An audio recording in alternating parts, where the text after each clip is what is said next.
아멘. 사랑하는 성도 여러분, 이 오후에도 여러분들 또 함께 하셔서 감사합니다. 우리 계속해서 요한계시록 말씀을 나누고 있는데 오늘은 이제 5장의 말씀을 나눌 것입니다. 여러분들 특별히 여러분들 우리가 이번 이 코로나 바이러스 때문에 당하고 있는 이 어려움들을 우리가 늘 너무 이렇게 부정적으로만 보지 마시고 오히려 이것이 우리 경건의 유익이 되고 이것이 오히려 우리 신앙에 정말 우리의 신앙을 우리의 믿음을 정건과 같이 순전하게 연단하는 하나님의 훈련이다 이렇게 생각을 하시면 훨씬 더 우리가 이 어려운 시기를 잘 견뎌 나갈 수 있을 것 같습니다. 그리고 여러분 우리가 뭐 예배에 대해서 이야기를 많이 하는데 저는 오히려 지금 우리가 걸어가고 있는 이 시간이 더욱더 더 열심히 예배할 수 있는 시간이고 또 더욱더 열심히 예배할 때라고 생각되어집니다. 그래서 여러분들 이전에는 우리가 주일날 한번 와서 현장에서 예배를 드리고 나면 뭐 물론 안 그러신 분들도 있지만 우리 대부분의 성도들이 그것으로 어떤 하나님께 드리는 예배를 다 한 것처럼 우리가 생각하고 그런 어떤 영적인 만족감을 우리가 느꼈지 않습니까? 그러나 이제는 오히려 우리가 영상으로 예배하기 때문에 일주일에 한 번이 아니라 뭐 여러 번 반복해서 하나님께 예배를 드릴 수가 있는 그런 기회가 또 주어졌습니다. 그래서 우리가 이 시기를 우리가 그동안 배우고 또 교회에서 들었던 그 말씀을 삶 속에서 이제 실천할 수 있는 그런 훈련의 시간이고 연단의 시간이다라고 생각해 주시면 오히려 훨씬 더 우리에게 큰 유익이 있을 거다라는 생각이 듭니다. 뿐만 아니라 오전 예배 드릴 때 여러 성도님들에게도 제가 당부 말씀을 드렸는데 특별히 우리 가정에서 자녀들에게 하나님 말씀을 가르치고 또 함께 예배하는 것들을 잘 지도해 주시면 정말 감사하겠습니다. 사실 성경은 자녀들에 대한 신앙 교육의 1차적인 책임은 주일학교 교사가 아니라 부모들에게 묻고 있습니다. 아마 천국에 가시면 하나님께서 우리 자녀들의 신앙이 어떻게 신앙생활을 했는지 안 했는지 우리 자녀들이 어떻게 신앙을 가지고 있는지에 대한 하나님의 평가는 주일학교 교사들에게 묻지 않을 거예요. 왜냐하면 성경에서는 하나님께서 그 부모들에게 자녀의 신앙에 대한 의무와 책임을 맡기셨기 때문에 가장 1차적인 중대한 책무는 부모들에게 있다라는 것입니다. 그리고 여러분들 우리가 지금 한국 교회가 참으로 어려운 위기 상황 속에 놓여져 있는 것을 모두가 느낍니다. 마치 이스라엘 백성들이 70년 동안 바벨론에 포로되어 갔던 것처럼 지금 마치 우리가 세상의 포로로 잡혀온 것 같은 그런 시간을 보내고 있는데 우리가 그것을 볼 때에 지금 우리는 무엇을 준비해야 되는가? 하나님께서는 이스라엘 백성들을 약속대로 70년 만에 회복시켜 주셨습니다. 그럼에도 불구하고 그 70년 후에 회복된 이스라엘이 다시 하나님의 부흥을 그 말씀의 부흥, 율법의 부흥이 일어날 수 있었던 것은 그 70년 동안 그 안에서 자라났던 다음 세대들이 있었기 때문입니다. 그냥 돌아와서 성전이 회복되고 말씀이 회복되고 이런 일이 일어난 게 아닙니다. 70년 동안 이스라엘 백성들은 포로로 잡혀갔고 성전이 회파되고 이스라엘 백성들이 마치 우리처럼 성전에 와서 예배드리지 못하고 제사드리지 못하는 그런 시대였음에도 불구하고 한 70년이 지난 그 이후에 다시 이스라엘이 회복되고 성전이 재건되고 율법이 선포될 수 있었던 것은 다니엘 같은 자녀들이 있었기 때문입니다. 느헤미야와 같은 사람들, 에스라와 같은 2세대들이 그 바벨론 포로기 속에서도 말씀 속에서 자라고 있었고 부모들의 기도 속에서 자라고 있었기 때문에 70년 후에 이스라엘의 회복이 단순한 포로의 귀환이 아니라 성전의 회복과 말씀의 회복이 되어지는 그런 부흥으로 이어질 수 있었다는 것을 우리는 기억해야 합니다. 그래서 우리가 지금 우리 시대가 만약에 그와 같은 70년의 포로기와 같은 어두운 영적 암흑기를 걷고 있다면 하나님은 반드시 우리에게 기회를 주실 것이고 교회를 회복시켜 주실 것입니다. 그러나 단서가 있다라는 것이죠. 그 하나님의 회복의 역사 가운데 쓰임 받을 만한 다음 세대들이 우리 안에 자라나야 된다는 것입니다.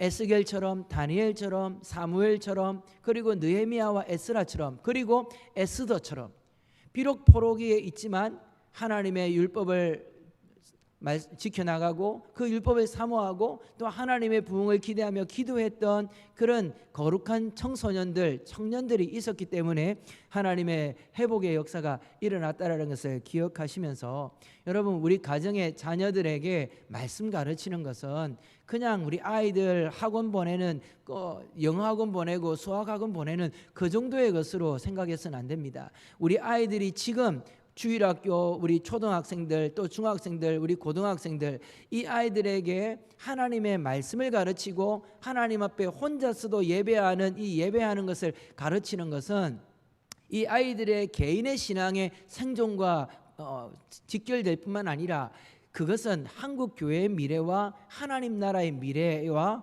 직결된다라는 거. 그들이 하나님의 말씀 앞에서 자라나고 혼자서도 예배할 수 있는, 마치 다니엘이 그 바벨론 포로기 가운데서도 혼자 매일매일 세 때를 정하여 하나님 앞에 예루살렘을 향하여 창을 열고 기도했던 그런 것처럼 혼자 예배할 수 있는 예배의 능력을 키워줄 때 이 아이들의 미래는 결국 조국 교회의 미래가 되어지고 하나님 나라의 미래가 되어지는 역사적인 사명이라는 것입니다. 그래서 오늘 이 시대에 우리 모든 부모님들에게는 우리 자녀들을 다니엘처럼 또 사무엘처럼 이 에스라와 느헤미야처럼 에스더처럼 말씀으로 양육해야 되는 이 시대적 역사적 사명이 있다라는 것을 꼭 기억하셔야 되고, 이거 놓치면 여러분 우리의 자녀들이 지옥으로 갈 수도 있습니다.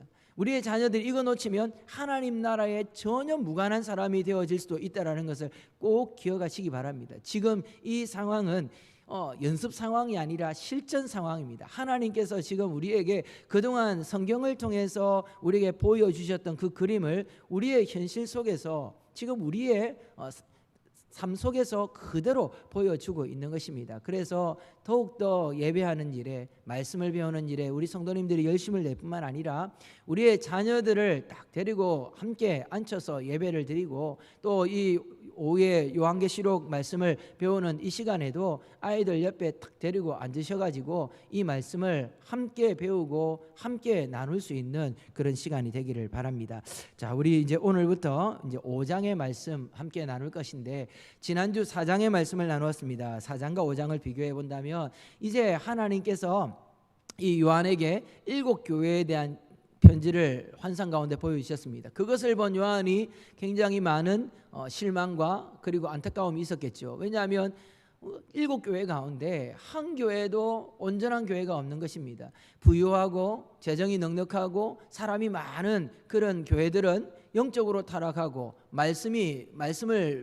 하나님의 말씀이 기근되어져 있고 기갈되어져 있고 또 세상과 타협하는 그런 신앙이 되어 있고, 믿음을 좀 제대로 지키려고 하는 교회를 보니까 엄청난 핍박을 당하고 있고, 그리고 가난하고 많은 고난과 박해 속에 고생하고 있는 이 모습을 볼 때 사도 요한이 마음에 굉장히 큰 좌절과 그리고 큰 실망을 느꼈을 것입니다. 그때 하나님께서 이제 4장과 5장의 이 환상을 통하여서 이 땅에 있는 교회들은 불안하고 이 땅에 있는 교회는 어느 한 교회도 완전한 교회가 없지만 완전한 하나님의 천상의 교회, 그 천상의 예배, 영광스러운 예배의 모습을 보여주면서 지금 비록 이 땅에서는 이렇게 어렵고 고난을 당하고 또 죄악 가운데 넘어지고 쓰러지는 연약한 이들이지만 이들이 장차 하나님 나라에 가면 하나님 나라가 완성되어지는 그 영원한 천국이 도래하면 그곳에서는 이런 예배를 드리게 될 것이다.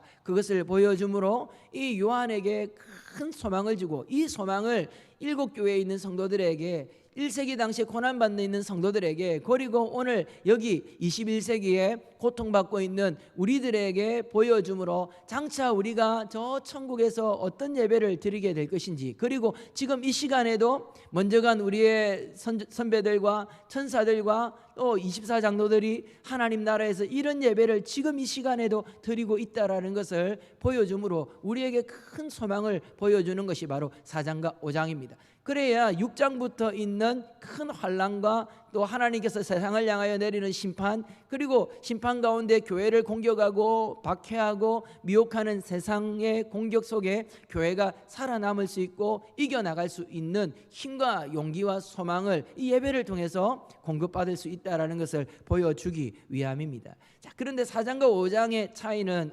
무엇이냐면, 이 4장에서는 보좌에 앉으신 이가 성부 하나님이십니다. 우리 아버지 하나님, 창조주 하나님께서 모든 천사와 천군 천사들과 24장로들, 모든 교회의 성도들에게 영광을 받으시고 찬양을 받으시고 경배와 예배를 받으시는 모습을 보여주셨는데, 5장으로 딱 넘어가면서 이 예배를 받으시는 대상이 성부 하나님에게서 성자 예수 그리스도께로 탁 옮겨진다라는 것이죠. 그래서 이제 하나님, 성부 하나님을 예배하였던 천사들과 24장로들이 누구를 향하여? 예수 그리스도, 성자 예수 그리스도께 성부 하나님께 올려드렸던 동일한 찬송과 동일한 경배를 올려드리고 있는 장면이 바로 이 5장의 장면이고, 이 5장에 있는 예수 그리스도께서 어떤 분이냐? 하나님께서 인봉한 7개의 인으로 인봉한 이 7개 이 두루마리의 인을 떼실 수 있는 유일한 분이라는 것을 보여주므로, 이 심판은 앞으로 이 두루마리에 적혀져 있는 하나님의 심판 계획을 시행하실 분은, 이 심판권은 오직 예수 그리스도께만 있다라는 것을 보여주는 것이 바로 5장의 내용이라는 것입니다. 자, 우리 그렇게 생각할 때에 지금 우리 화면에 나오는 것은 우리 5장 전체의 구조입니다. 여러분들 성경책에다가 여러분 표시를 해두시면 여러분 성경을 읽으실 때 많은 도움이 될 것이고, 요즘 뭐 성경책 보면 다 이대로 단락이 다 나누어져 있습니다. 여러분들이 요한계시록 지금 공부를 하실 때에 제일 좋은 것은 강의하는 여러분들 뭐 교회 오시면 여러분들에게 다시 제공해 드릴 것이고, 또 홈페이지에 이 강의한 파일을 올려놓도록 하겠습니다. 여러분들이 홈페이지를 통해서 또 다운로드 받을 수도 있습니다. 그러나 우리 성도님들 대부분 이 강의한 이런 거 받으시면 다시 보시기가 쉽지 않습니다. 그래서 제일 좋은 방법은 여러분 성경책에다가 옆에 조그맣게 메모를 해두시면 말씀을 읽을 때에 여러분들이 많은 도움이 될 것입니다. 지금 보시다시피 지금 화면에 나오는 것처럼 요한계시록 5장 전체의 내용입니다. 자, 그러면 1절부터 우리 한 절씩 읽으면서 말씀을 배워나가도록 하겠습니다. 1절을 읽겠습니다. 내가 보매 보좌에 앉으신 이의 오른손에 두루마리가 있으니 안팎으로 썼고 7인으로 봉하였더라. 자, 1절에서 중요한 것은 7인으로 봉한 책이 나옵니다. 자, 우리가 7인으로 봉한 책, 이러니까 우리가 생각하는 뭐 우리가 가지고 있는 책 이런 것을 생각할 수 있는데, 이 책은 두루마리를 말하는 것이죠. 그래서 예전에 책은 양피지에다가 이렇게 양피지 두루마리에다가 썼지 않습니까? 그래서 양쪽에 봉을 달아가지고 똘똘똘똘 말아가지고 그걸 봉할 때는 뭐 끈으로 묶든지 아니면 이렇게 테이프 같은 것으로 인으로 이렇게 봉하는데, 지금 그 두루마리를 누가 가지고 있냐면 보좌에 앉으신 이가 이 두루마리를 가지고 있습니다. 지금 여기서 말하는 보좌에 앉으신 이는 성부 하나님을 말씀하는 것이겠죠. 지금 성부 하나님께서 보좌에 앉아 계시다라는 것은 이 하나님이 왕이시다라는 것입니다. 이 하나님이 통치자이시다라는 것을 보여주고, 이 두루마리가 통치자이신 성부 하나님의 손에 들려 있는데 그것을 오른손에 붙잡고 있다라고 말씀하십니다. 여러분, 오른손이 의미하는 것, 그것은 바로 힘과 능력, 권위를 상징하는 것이죠. 그래서 이 두루마리가 보좌에 앉으신 이의 오른손에 들려 있다라는 것은 왕이신 하나님의 권능의 손안에 모든 심판의 계획, 하나님 나라와 이 땅의 역사에 대한 계획이 하나님의 손에 있다라는 것을 보여주고 있습니다. 그러므로 우리 성도 여러분, 지금 많은 걱정이 있을 것입니다. 지금 뭐 우리나라에서 일어나고 있는 일들, 그리고 한국 교회가 처해져 있는 일들, 또 미국이나 또 유럽이나 또 전 선교지에서 일어나고 있는 이 모든 역사들을 보면서 아이고 어떡하노, 지금 뭐 이래 가지고 한국 교회가 뭐 이렇게 하다가 그냥 멸망하는 거 아닌가, 끝나는 거 아닌가, 이런 생각을 가질 수 있습니다. 그러나 여러분, 우리가 이 구절을 기억해야 합니다. 하나님께서 보좌에 앉으시고 하나님께서 두루마리를 손에 잡고 있다라는 것은 이 땅에 있는 모든 역사는 하나님의 주권 아래 있으며 하나님의 통치권 아래 있다라는 것입니다. 특별히 교회는 하나님의 손 안에 있고 하나님이 허락하지 않는 시험과 환난은 절대 교회에 일어날 수 없다라는 것이죠. 그러나 하나님께서 막으심에도 불구하고 허락하시고, 하나님이 교회와 성도들에게 허락하시는 환난과 하나님이 허락하시는 유혹과 박해는 있을 수 있다는 것입니다. 그러면 왜 허락하시느냐? 그건 하나님께서만 아시는 거예요. 하나님께서 왜 이걸 허락하시느냐? 그건 지나고 나야 아는 겁니다. 그러나 중요한 것은 하나님은 우리 하나님이시고 우리 아버지시기 때문에 절대 우리에게 무익하거나 우리에게 해가 되는 그런 환난과 핍박과 유혹은 절대 허락하지 않으신다는 것입니다. 하나님이 허락지 않은 유혹과 하나님이 허락지 않은 핍박과 하나님이 허락지 않은 박해는 절대 주어질 수 없다는 것을 우리가 믿어야 되는 거예요. 그렇기 때문에 성경을 보면 하나님이 허락하지 않았는데도 교회를 핍박하고 이스라엘 백성들을 공격할 때는 하나님께서 그들을 죽여버리십니다. 그런데 하나님께서는 때로는 이방인을 통해서 이스라엘 나라가 어려움 당하게 하십니다. 하나님은 때로 아수르를 통해서, 바벨론을 통해서, 페르시아와 헬라와 로마를 통해서 하나님께서 이스라엘 백성들을 어려움에 당하기도 하고, 예루살렘 교회가 환난과 박해를 당하기도 합니다. 하나님이 허락하셨기 때문에. 그러나 그 허락하신 데는 하나님의 판단, 하나님의 주권이 있고 하나님의 뜻이 있다는 것이죠. 그렇기 때문에 우리 성도님들이 너무 그것을 두려워할 필요는 없습니다. 두려워해야 될 것은 하나님이에요. 이 일을 허락하시면서까지 우리에게 어떤 일을 행하시고 우리에게 이런 어려움을 허락하면서까지 우리의 잘못을 고치려고 하시는 하나님을 두려워해야지 세상을 두려워하거나 사람을 두려워해야 될 필요는 없다라는 것입니다. 자, 그리고 이 말씀에 보니까 1절 말씀에 이 두루마리가 안팎으로 쓰여져 있고 7인으로 봉하여져 있다라고 말하고 있습니다. 쉽게 말하면 빽빽하게 적혀 있다라는 것이죠. 이것은 하나님의 역사, 하나님의 계획, 이 심판의 역사와 심판의 계획은 치밀하고 완전하다라는 것을 상징하는 것입니다. 뿐만 아니라 이것이 7인으로 봉해져 있습니다. 보통 이와 같은 두루마리들은 이제 이 1세기 당시의 두루마리는 왕이 다른 나라의 왕에게 보내는 서신입니다. 그럴 때 두루마리를 사용하거나 또는 굉장히 높은 고위직끼리의 사이에 이렇게 의견을 전달하고 정보를 전달할 때 두루마리를 사용하는데, 이 두루마리의 인은 대부분 하나입니다. 하나가 이렇게 붙어 있고, 옛날에 우리 조선시대에 사극 이런 거 보면 왕이 어명이요 하고 이렇게 쫙 펼칠 때 줄로 이렇게 묶지 않습니까? 근데 이제 여기는 줄이 아니라 테이프 같은 걸로 이렇게 딱 붙여 놓는데, 이게 7개라는 것은 무엇을 말하겠습니까? 아무나 뜯어봐서는 안 된다라는 것이죠. 그만큼 이것이 중요한 것이다라는 것을 우리에게 말씀하고 가르쳐 주고 있는 것입니다. 자, 그러면 2절과 4절을 우리 함께 읽어보겠습니다. 또 봄에 힘있는 천사가 큰 음성으로 외치기를, 누가 그 두루마리를 펴며 이 인을 떼기를 합당하냐 하나, 하늘 위에나 땅 위에나 땅 아래 능히 그 두루마리를 펴거나 보거나 할 자가 없더라. 그 두루마리를 펴거나 보거나 하기에 합당한 자가 보이지 아니하기로 내가 크게 울었더니. 자, 2절과 4절에서는 이 두루마리를 인을 뗄 사람이 없는 것 때문에 요한이 통곡하며 하나님 앞에서 우는 장면이 나옵니다.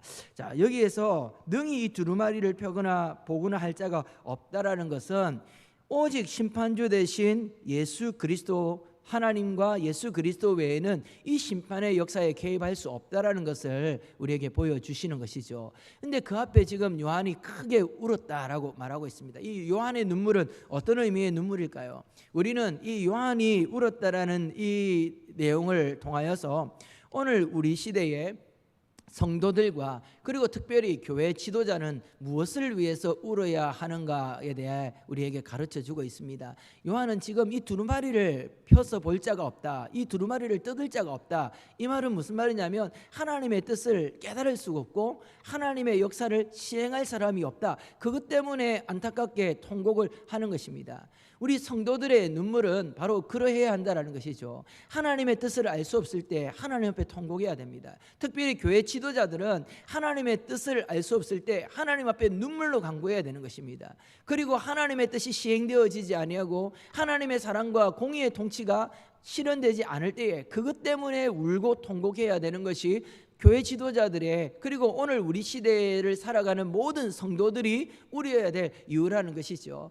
우리가 기도할 때 하나님 앞에 우리 개인의 문제를 갖고 많이 옵니다. 물론 얼마든지 하나님께서 그것을 기뻐하십니다. 우리가 눈물로 기도하는 그 기도의 간구, 하나님께서 그 눈물을 닦으시고 절대로 외면하지 않습니다. 그러나 정말 우리가 하나님의 역사에 있음을 받고 정말 하나님이 기뻐하시는 하나님의 교회가 되기 위해서는 눈물의 의미가 달라야 된다는 것입니다. 우리가 흘리는 눈물의 목적이 달라야 되는 것입니다. 우리가 무엇을 바라보고 우느냐, 내가 눈물을 흘리고 통곡하는 그 통곡의 이유가 무엇이냐에 따라서 그 성도의 그릇이 차이가 나고 교회의 그릇이 차이 난다는 것이죠.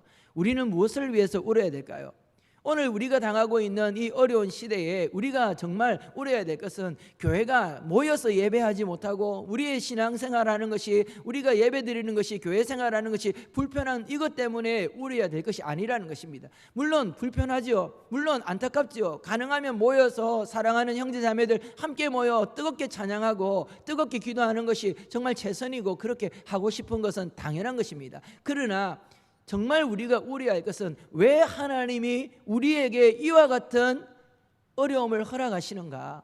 하나님의 뜻이 어디에 있는가? 교회 지도자들마저도, 목사님들마저도 갈팡질팡하며 하나님의 뜻을 분별하지 못하는데 하나님의 뜻이 어디에 있는지 가르쳐 달라고 눈물을 흘려야 되는 것입니다. 그리고 우리를 통하여서 하나님의 뜻이 시행되지 아니하고 우리 교회와 성도들을 통하여 하나님의 역사가 이 땅 역사 가운데 실현되지 못하고 있는 이런 모습들을 보면서 그것 때문에 울어야 된다는 것입니다. 정말 여러분, 우리 동네 지역의 성도들의 눈물은 정말 하나님께서 기뻐하시는 눈물, 이 사도 요한이 하나님 앞에 통곡하며 하나님의 뜻을 가르쳐 주십시오, 하나님의 뜻을 시행하여 주십시오, 하나님의 역사를 시행하여 주십시오라고 그렇게 부르짖는 그런 눈물이 되기를 주님의 이름으로 축원합니다. 자, 우리 5장과 8절, 5장 5절에서 6절을 읽어보도록 하겠습니다.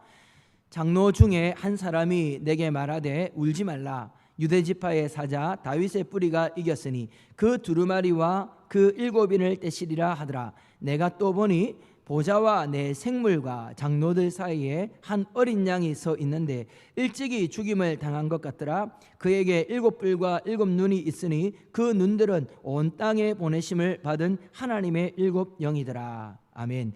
자, 우리 5절 6절은 이제 인을 떼지 못해서 뗄 자가 없어서 울고 있는 이 요한에게 한 장로 중 한 사람이 말을 합니다. 이 인 뗄 자가 있다. 그 인 뗄 자가 누구냐? 바로 일찍 죽임당하신 어린 양이다 라고 말씀을 하시면서 예수 그리스도가 어떤 분인가, 이 인을 떼기에 합당하신 예수 그리스도는 어떤 분인지를 상징적으로 보여주고 있습니다. 먼저는 두루마리와 그 7인을 떼실 자는 유대 지파의 사자고 다윗의 뿌리시고 그리고 이기신 자다, 이렇게 말하고 있습니다. 이 세 가지 말은 한 단어 하나의 뜻을 가지고 있습니다. 인을 떼실 자는 누구냐? 예수 그리스도인데 그분은 어떤 분이냐? 쉽게 말해서 왕이라는 것입니다.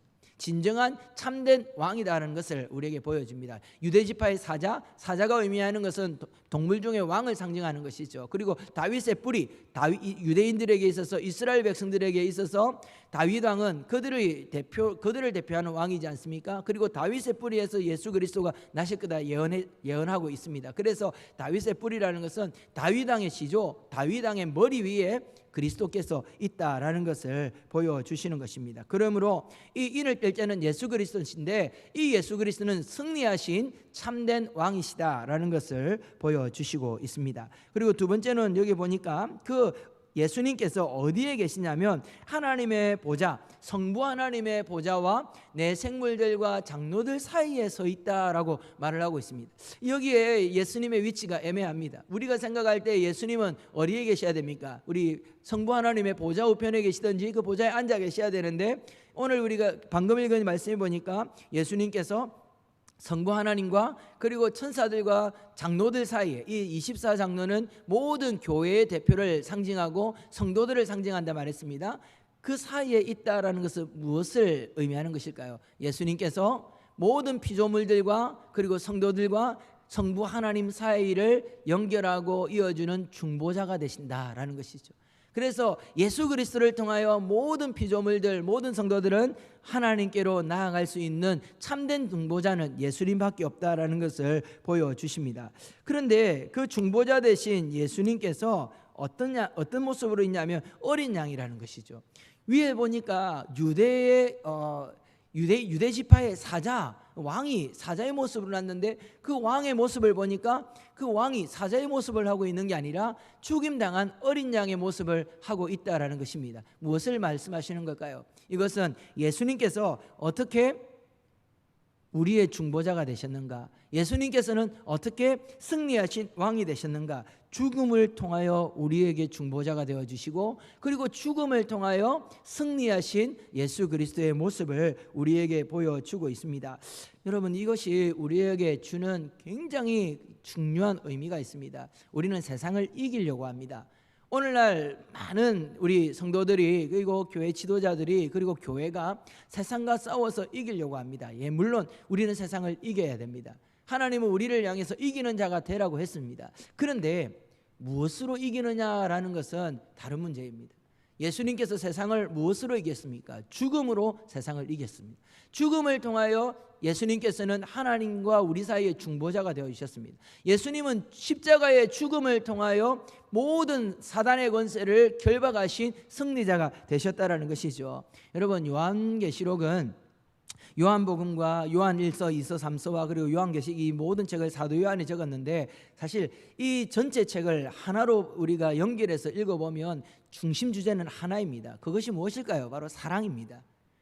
예수님께서는 사랑으로 이 땅에 오시고 사랑으로 우리를 위한 새 언약의 제물이 되시고 사랑을 통하여 하나님의 영광을 나타내시고 요한 서신에서는 우리 모든 성도들에게 사랑을 통하여 예수 그리스도의 증인이 되어라 말씀하시고 요한계시록에서는 사랑으로 세상을 이기라 하고 말씀하십니다. 마지막 시대를 살아가는 우리 모든 성도들에게 세상과 영적 전쟁을 통하여 승리하며 살아가야 될 우리 성도들에게 이 요한서신을 통하여, 계시록을 통하여 하나님이 우리에게 말씀하시는 것은 세상을 이기는 힘은 사랑이다라고 말씀하시는 것이죠. 우리 성도들은 이 세상을 힘과 권력으로 또한 여론몰이를 통해서 이기는 게 아닙니다. 우리가 이 세상을 이길 수 있는 방법은 예수님이 십자가의 죽으심으로 보여주신 그 사랑을 통해서 세상과 싸워서 이기다라고 말씀하고 있는 것입니다. 자, 그리고 네 번째로 우리가 이 구절에서 살필 것은 일곱 뿔과 일곱 눈이 있다라는 것이죠. 일곱 뿔과 일곱인, 뿔은 권위를 상징하고 힘을 상징합니다. 예수님께 모든 권력과 모든 권위가 예수님께 있다라는 것이고, 일곱 눈은 우리 4장에서도 살펴본 것처럼 성령을 말씀하시는 것입니다. 예수님은 성령으로 충만하신 분, 성령과 함께 계신 분, 성령 하나님으로 인하여 예수 그리스도가 충일하신 분이라는 것을 우리에게 이 말씀을 통해서 보여주고 있습니다. 자, 그 다음에 이제 5장 7절과 8절에서는 내 생물과 24장로들, 교회를 대표하는 모든 성도를 대표하는 이 성도의 대표자들이 하나님께 올려드리는 찬송과 기도의 모습을 보여주고 있는데 한번 읽어보겠습니다. 그 어린 양이 나와서 보좌에 앉으신 이의 오른손에 두루마리를 취하시니라. 그 두루마리를 취하심에 내 생물과 24장로들이 그 어린 양 앞에 엎드려 각각 금은고와 향이 가득하고 금 대접을 가졌으니 이 향은 성도의 기도들이다. 아멘. 자, 먼저는 지금 내 생물, 천사를 말하는 것이죠. 그리고 24장로들, 말씀드린 것처럼 신구약 성경의 모든 교회와 성도들을 대표하는 사람들을 말하는 것입니다. 이들이 하나님께 지금 찬양을 드리고 있는데 이 찬양을 받기에 합당하신 예수 그리스도, 어린 양 예수 그리스도를 이야기하고 있습니다. 자, 그런데 여기서 우리가 주의하고 살펴야 될 것은 4장에 보면 성부 하나님께 예배를 드릴 때도 이들이 하나님께 예배를 드립니다. 이것은 무엇을 말하는 것일까요? 이 성자 예수님께 드리는 찬양은 성부 하나님께 드리는 이 찬양과 동일하다는 것이죠. 즉 다시 말해서 이 성자 예수님, 어린 양 되신 예수 그리스도는 성부 하나님과 동등된 위치에 있는 분, 동일한 지위를 가지신 하나님이시다라는 것을 말씀하고 있습니다. 그래서 성부 하나님께 올리는 찬양보다 성자 예수님께 올리는 찬양이 그 수준이 낮아서는 안 된다. 왜냐하면 이 성자 예수님은 성부 하나님과 동일한 일체 되신 하나님이다라는 것을 보여주기 때문입니다. 자, 그리고 두 번째로는 금대접에 가득 담긴 성도들의 기도가 나옵니다. 보니까 거기에 향이 가득한데 그 향이 금대접에 담겨 있습니다. 근데 그 금대접에 담겨 있는 그 향을 이 요한계시록은 성도들의 기도다라고 이렇게 설명을 하고 있습니다. 자, 여러분, 금대접은 무엇을 상징합니까? 성경에서 금은 가장 귀한 것, 존귀함을 상징하고 그리고 순전함을 상징합니다. 근데 이 금으로 된 대접에 담겨 있다라는 것은 하나님이 이 금대접에 담겨 있는 성도들의 기도를 어떻게 여겨 주신다라는 것이죠. 영원히 간직하겠다. 이 성도들의 기도를 내가 절대로 아무렇게나 내가 대하지 않겠다. 내가 이것을 꼭 간직하고 너무 소중히 여기고 너무 귀중히 여기겠다라는 하나님의 기도에 대한 하나님의 태도를 보여주고 있는 것입니다. 여러분, 우리가 하나님 앞에 어떤 기도를 드리는지 그건 그렇게 하나님께는 중요하지 않아요. 왜냐하면 우리가 부족하기 때문에 좀 잘못 구할 수도 있고 우리가 아직까지 모르기 때문에 어설프게 구할 수도 있습니다. 그러나 그 모든 기도가 하나님은 그 모든 기도를 금대접에 보관하여 주신다라는 것입니다. 우리가 믿음이 자라면 기도는 바뀌게 되어 있습니다. 기도를 많이 하게 되면 우리의 기도는 점점 성숙한 기도로 변화되게 되어 있는 것입니다. 그래서 어떤 기도라도 하나님은 그 기도를 금대접에 보관하시는 존귀한 기도로 하나님께서 삼아주시고 뿐만 아니라 하나님은 이 놀라운 이 심판의 역사, 하나님 나라의 이 역사를 무엇을 통하여 이루어 나가시고 펼쳐 나가신다라고 말씀하십니까? 바로 성도들의 기도를 통하여서 하나님께서 이 하나님의 구원의 역사와 이 세상을 향한 심판의 역사를 하나님께서 이루어 나가신다라는 것을 보여주고 있습니다. 그래서 여러분, 다른 것은 몰라도 하나님의 말씀과 기도를 함부로 말해서는 절대로 안 됩니다. 어떤 분들이 교회에 어려움이 있을 때 기도합시다 이러면 기도한다고 다 해결되나? 이런 말은 성령을 해방하는 죄라고 저는 감히 말하고 싶습니다. 우리 성경에 보면 예수님께서 다른 죄는 다 용서만 받아도 성령을 해방하는 것은 용서받지 못한다라고 말하는데, 우리가 기도할 때 성령이 일하십니다. 우리가 기도할 때 성령이 역사하십니다. 그런데 기도를 멸시하고 기도를 방해하고 기도를 못하게 하는 것은 성령을 방해하고 성령을 해방하고 성령을 멸시하는 것입니다. 그래서 여러분, 기도하는 사람을 아무렇게나 대해서는 안 됩니다. 정말 기도 많이 하는 분을 정말 존중하고 존경해야 됩니다. 왜냐하면 그분은 지금 그 기도를 통하여 하나님과 동력의 관계를 맺어나가고 있기 때문이고, 하나님께서는 그분의 기도를 하나님 나라의 금대접에 담아서 보관할 만큼 존귀하고 귀중하게 여기기 때문이죠. 그래서 여러분, 말이라도 기도하면 다 되나, 기도가 다가, 이런 말 절대로 하시면 안 됩니다. 하나님은 우리의 입에 하는 그 말 그대로 갚으신다고 했습니다. 우리가 그냥 하는 그 말에는 우리의 마음이 담겨져 있고 우리의 믿음이 담겨져 있기 때문에 하나님께서 분별하십니다. 그리고 말한 그대로 갚으실 것입니다. 그러므로 여러분, 절대 기도를 경휼히 여기지 마시고 기도를 가볍게 보지 마시고 기도를 멸시하여서는 안 될 것입니다. 뿐만 아니라 정말 하나님 나라의 그 금대접에 담길 향기로운 기도의 향이 정말 많이 담기도록 내 기도가 그 천국의 하나님의 성전을 가득 채우는 기도 향연이 되도록 많이 기도하시고 하나님 앞에 날마다 기도하시는 우리 성도님들이 되기를 주의 이름으로 축원합니다. 우리 5장 9절과 10절을 읽어보겠습니다.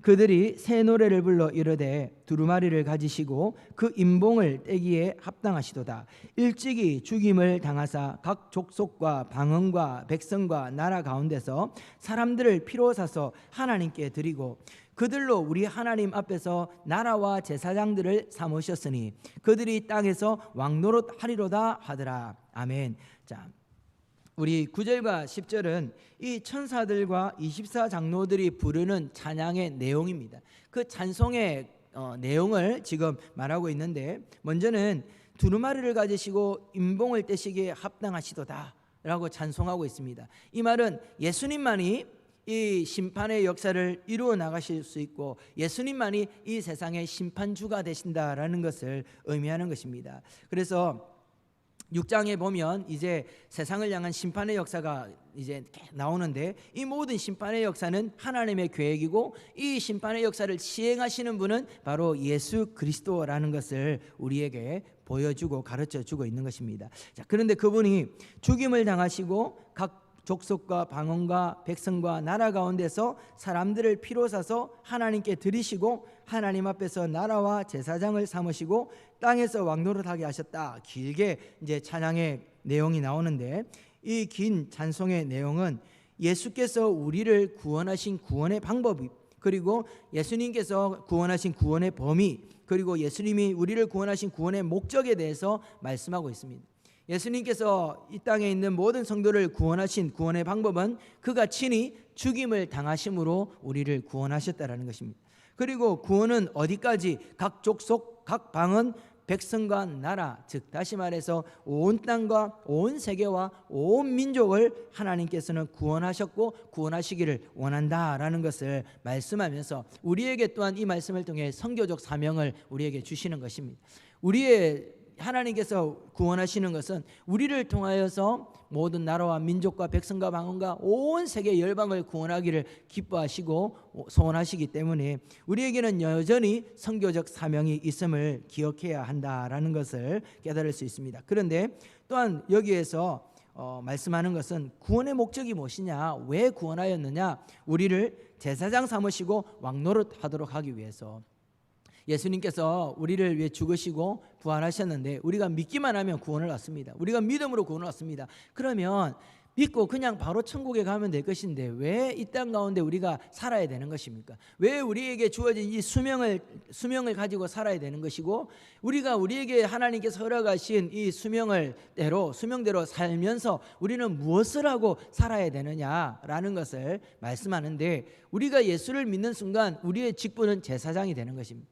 우리가 예수를 믿고 예수님을 영접하는 그때부터 우리는 이 땅 가운데 예수님과 함께 왕노릇하는 자로 살아야 된다는 것이죠. 이 말이 무슨 말입니까? 구약시대에 제사장들이 하는 일이 무엇이었죠? 제사장들은 백성들의 모든 죄를 짊어지고 하나님께 대신 제사를 드리고 그들의 죄를 위하여 하나님께 기도하는 사람이었습니다. 즉 다시 말해 우리의 영원한 대제사장 되신 예수님이 우리의 중보자가 되시지만 그 예수로 말미암아 구원받은 하나님의 백성들에게도 이 제사장의 사명이 있다라는 것입니다. 그래서 제사장이 백성들을 위해서 축복하며 하나님이 복을 내리십니다. 제사장들이 백성들을 향 하나님 앞에 손을 들어 백성들에게 저주하면 저주가 임합니다. 즉 다시 말해서 이 땅의 복과 저주는 제사장들에게 달려 있다라는 것은 오늘 우리 시대에 일어나고 있는 이 모든 세상의 복과 저주는 교회에게 달려 있다라는 것을 꼭 기억하셔야 됩니다.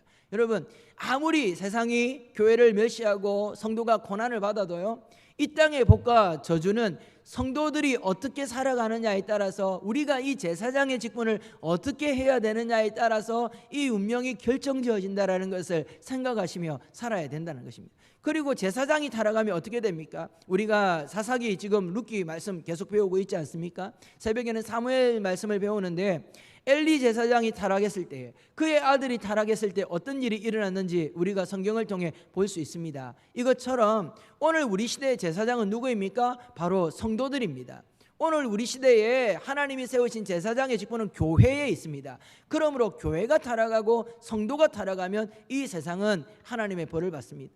그러므로 이 교회와 성도는 축복의 통로가 될 수도 있지만 저주의 통로가 될 수 있다라는 것을 정말 두렵고 떨리는 마음으로 우리가 생각을 해야 된다는 것이죠. 그리고 우리에게 하나님께서 왕노릇하게 하십니다. 왕이 아니라 왕노릇하게 한다는 것이죠. 이 말은 무슨 말입니까? 하나님을 대신해서 우리가 이 땅을 통치할 권한이 주어졌다는 것입니다. 즉 다시 말해 모든 성도들, 모든 교회는 하나님이 세상을 다스리는데, 하나님께서 이 세상을 다스리는데 왜 이 세상이 이렇습니까? 하나님이 다스린다면 왜 불의가 가득하고 교회가 타락하고 성도들이 이 모양으로 살아가는 역사가 일어납니까? 이런 질문을 할 수 있을 거예요. 왜냐하면요, 하나님이 세상을 다스리지만 그 다스림의 그 통치권을 교회와 성도들에게 주었다라는 거예요. 바로 우리에게 하나님께서 하나님을 대신하여 세상을 다스리도록 했다라는 것입니다. 여러분, 나라가 엉망이면 우리가 누구를 탓합니까? 대통령을 탓하죠. 나라가 엉망이면 왕이 통치를 잘못했다라고 세상을 탓합니다. 그러면 여러분, 하나님이 우리에게 왕노릇 하게끔 이 세상을 하나님 대신하여 다스리는 대리 통치자로 우리 성도들과 교회를 세웠다면 이 세상이 잘못되어질 때 누구를 탓해야 되는 것입니까? 여러분, 정말 우리가 이것을 인정해야 되는 것이죠. 부끄럽지만 교회를 탓해야 되는 것입니다.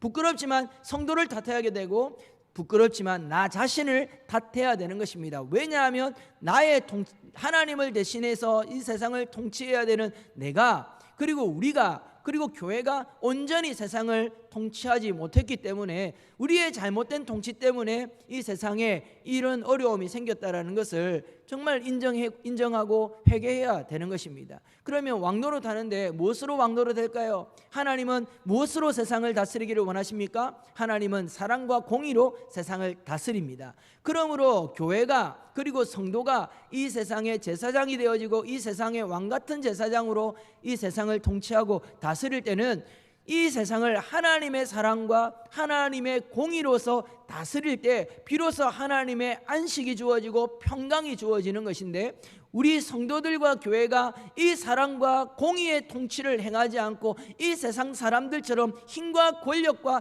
탐욕의 통치를 하게 될 때 이 세상은 평안이 깨어지고 안식이 깨어지고 엉망이 되어진다라는 것이죠.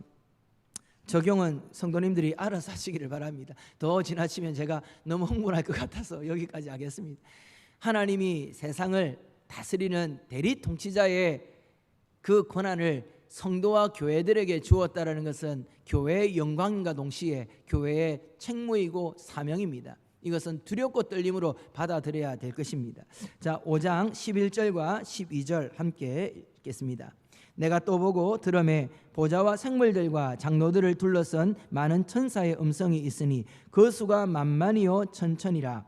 큰 음성으로 이르되 죽임을 당하신 어린 양은 능력과 부와 지혜와 힘과 존귀와 영광과 찬송을 받으시기에 합당하도다. 우리 13절 14절 또 계속해서 읽겠습니다. 내가 또 들으니 하늘 위에와 땅 위에와 땅 아래와 바다 위에와 그 가운데 모든 피조물이 이르되 보좌에 앉으신 이와 어린 양에게 찬송과 존귀와 영광과 권능을 세세토록 돌릴지어다 하니 내 생물이 이르되 아멘하고 장로들은 엎드려 경배하더라. 아멘. 우리 11절에서 14절까지는 천사들의 찬양, 그리고 13절과 14절은 이제 만물들의 찬양이 나옵니다.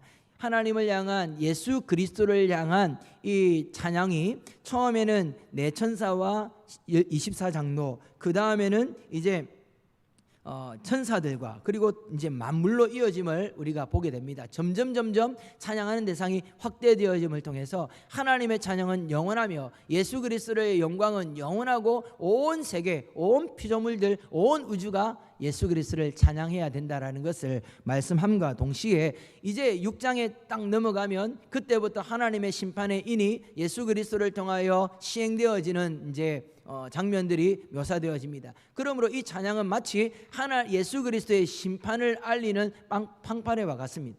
이제 예수 그리스도의 심판의 역사가 시작될 것이다라는 것을 알리는 회식과 같은 것이죠. 그러나 여러분, 우리가 이 6장부터 나타나게 될 이 말씀이 굉장히 두렵고 무서운 말씀입니다. 그럼에도 불구하고 우리가 그 가운데서 두려워하거나 또한 우리가 그것을 불안해하지 말아야 될 것은, 이 심판은 교회를 향한 심판이 아니라 세상을 향한 하나님의 심판이고 마귀와 사단의 권세를 향한, 그리고 불신자를 향한 하나님의 심판입니다. 그 가운데 하나님께서는 교회가, 그리고 성도들이 이 재앙을 함께, 환난을 함께 지나가지만 이 성도들을, 그리고 교회를 하나님이 지키고 보호하여 주신다라는 것을 말씀하고 있습니다. 5장의 말씀을 마무리하면서 여러분, 무엇을 우리는 생각해야 될까요?